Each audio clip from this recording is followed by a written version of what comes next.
Alright, ladies and gentlemen, today I'm working on a Walden 1160. This is an old one, and I think it's 36 tooth. This you could put a lot of torque on. Just by the sound of it, you can hear the gear. I think it's dry, but let's find out. This thing's got some age. Oh. I have not seen one of these like this before, so kind of interesting. Looks like dirt and rust in there.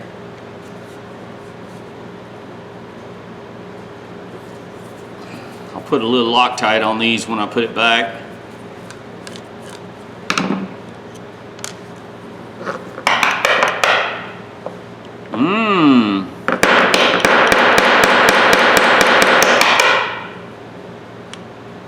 Well, maybe if I push the screw in just a little.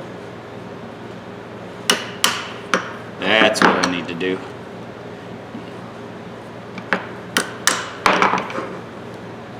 Okay.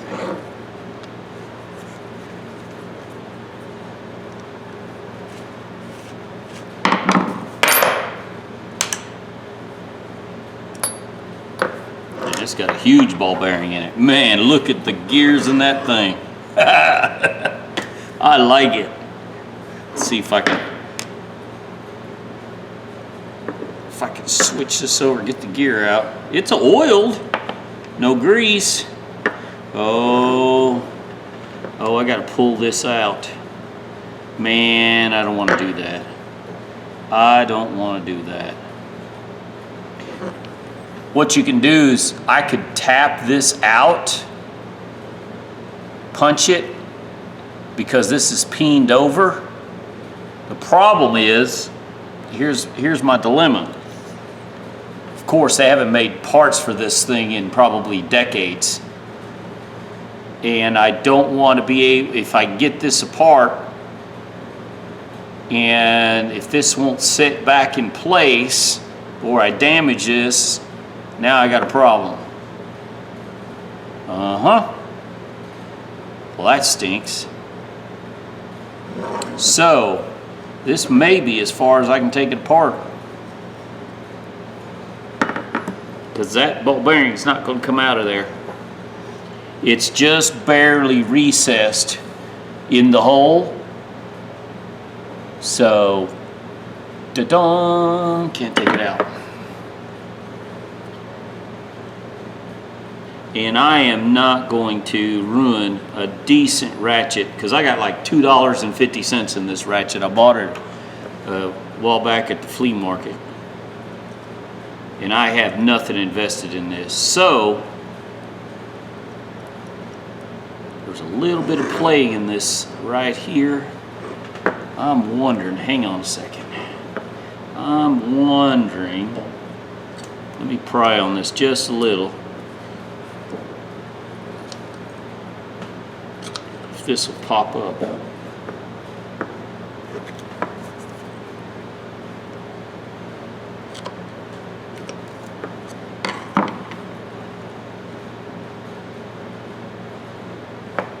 Man, if I take the Dremel to that, I'm afraid, does that sit down? No, that won't go down any further. I'm looking underneath. Okay. Alright, sorry guys, the camera died on me. Okay, I don't know where I'm at. What I was saying is, this paw has a groove right underneath this lip right here. So this selector switch fits on that groove.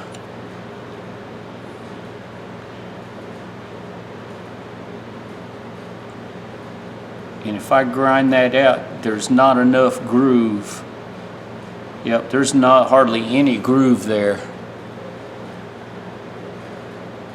So leave it the way it is, clean it like it is, and call it good. And like I said, for $1.25, you can't really go wrong. Hang on, running out of carb cleaner in that can. Gotta start another can here.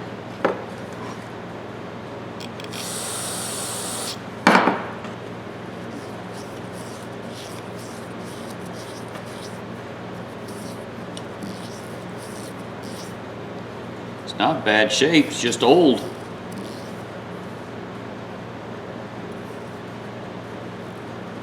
Little grease, little oil, little dirt.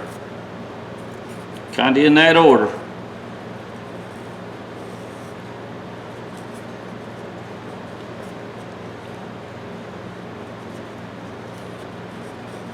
And sometimes you don't need to take these all apart. I do go above and beyond on some of my tools that I work on.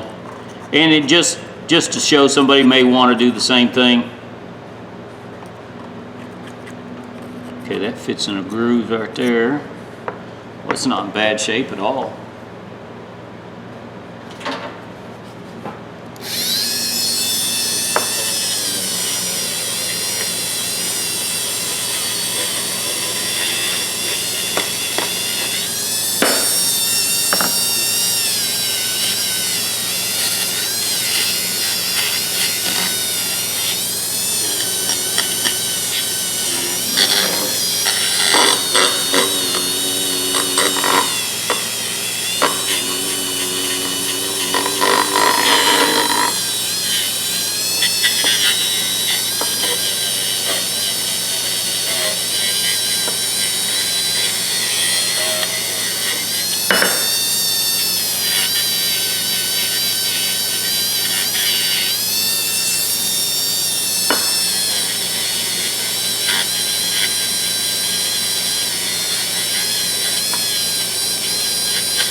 Not much to it. See, this will ride flat down in there, so I really need to clean the back of this up.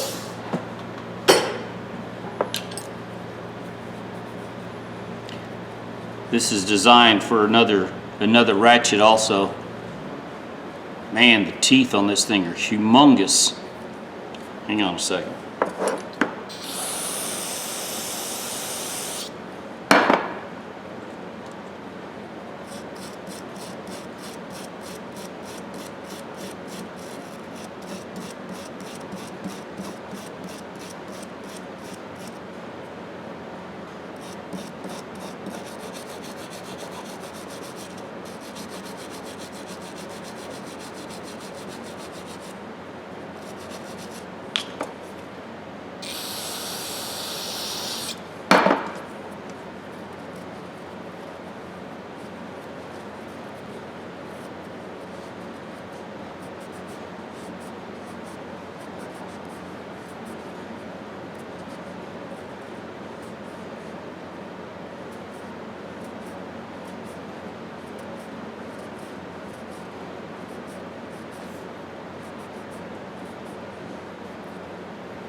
I see some wear damage.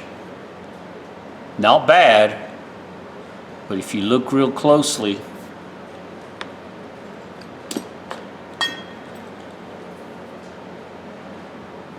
stupid fibers from the cotton fuzz. I meant the steel wool. Yeah, you can see some wear patterns on it. See some flatter spots, and then you can see some sharper points. See how those are flattened? And you come around back to it. There we go. Yeah, there's some wear, but there it is. There's some wear, but nothing that would affect where you break a knuckle on it. Let's see, just out of curiosity.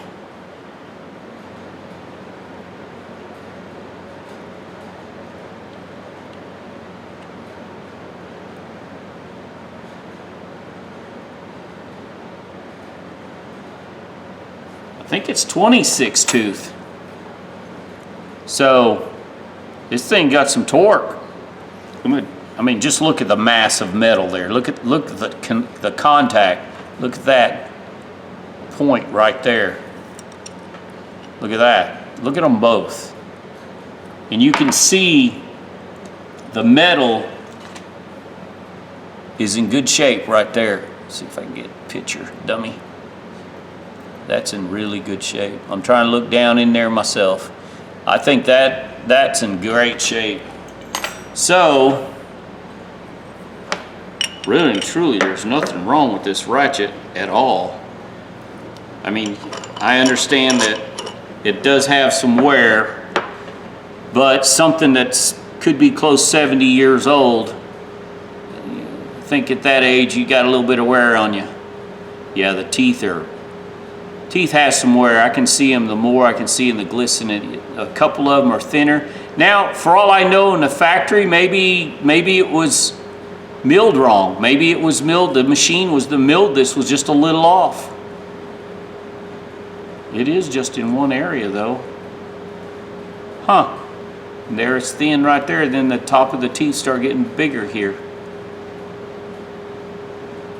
That's pretty cool. So you come back this way. Sorry, I was paying attention to what I was looking at and not showing you guys. You can see some wear, looks like here, but it's in like a third of the section, and then it gets bigger again. Tops of the teeth get bigger. Anyways, doesn't matter. Let me finish cleaning these up, and then I'll run them over the wire wheel. Maybe give it a light polish, put it back together. There's not much here to it.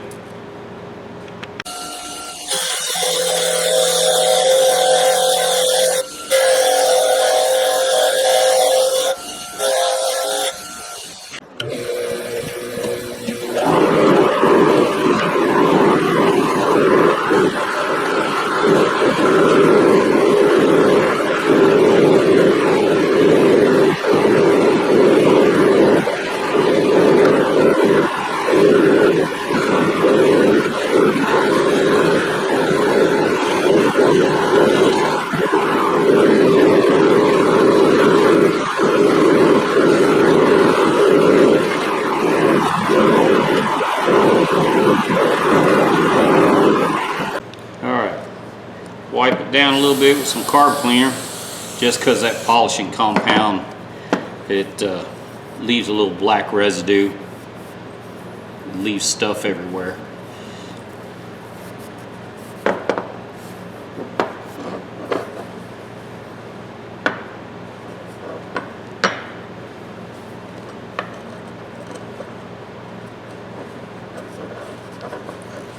Shouldn't be a problem, but just in case. All right, now let's just grease it up a little bit. I probably could use oil and be fine, but I will probably wind up using this thing every once in a while because it's heavy built. This thing here can use a lot of torque.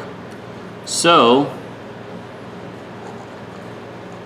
I am going to grease it. Try to dab a little grease down underneath this pin, this gear.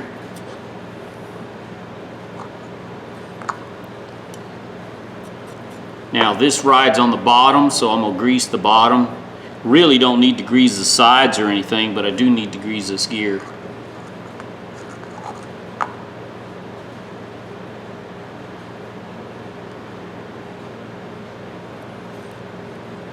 It'll help on the wear. And something like this, I mean, you can use oil. That back in the day, a lot of your ratchets came with an oil port, so it's not a big deal. If you use oil, just make sure you oil them once in a while. Oil will dry out over time. Grease collects dirt, so I mean, there's pros and cons to everything. I like the sound deadening effect of grease, and I use grease on everything. This grease I use is Mobil 1 grease. It's what we use at work. Been using it for decades, so I'm sold on it. I can show you motors that were installed in 1991 that are still running off of it. Okay, I'm gonna select this selector over just a tad so I can drop this in there. Actually, this lines this gear right here, this paw, if you want to call it. That hole, right now it's really hard to select because it's angled. It's wanting to push up against the top of that gear. So I need to get that over just a touch. Hang on a sec. Hang on. Push it over just a little bit. There. That lines it up. Now it's easier to switch over. Man, it's got a positive latch too. You cannot gripe about that latch.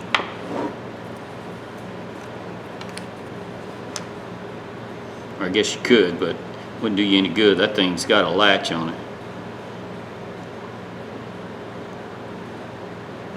Probably doesn't need, you don't need much. There's only like 4 threads that make contact inside the bottom of that plate right there. So once you drop this in,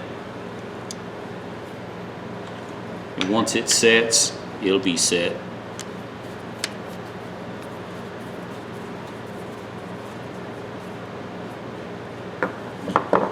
Another thing, we're using Loctite, you don't have to torque it down to 1,000 foot-pounds. Those of you guys that think everything has to be torqued to God Almighty.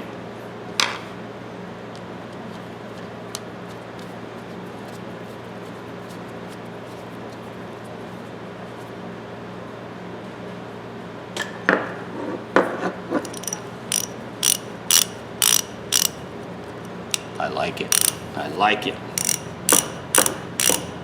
All right.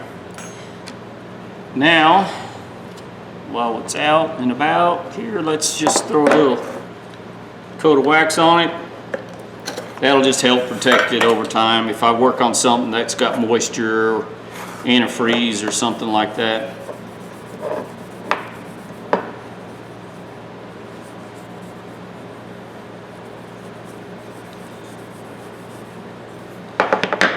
And someone's going to say, well, antifreeze, car? No, I can show you chillers that have antifreeze in it because they run the chiller down below 32 degrees, chill water to get the cool air. Sorry, I had to drink a glass of tea. Anyways, I can show you chillers that run with glycol in it.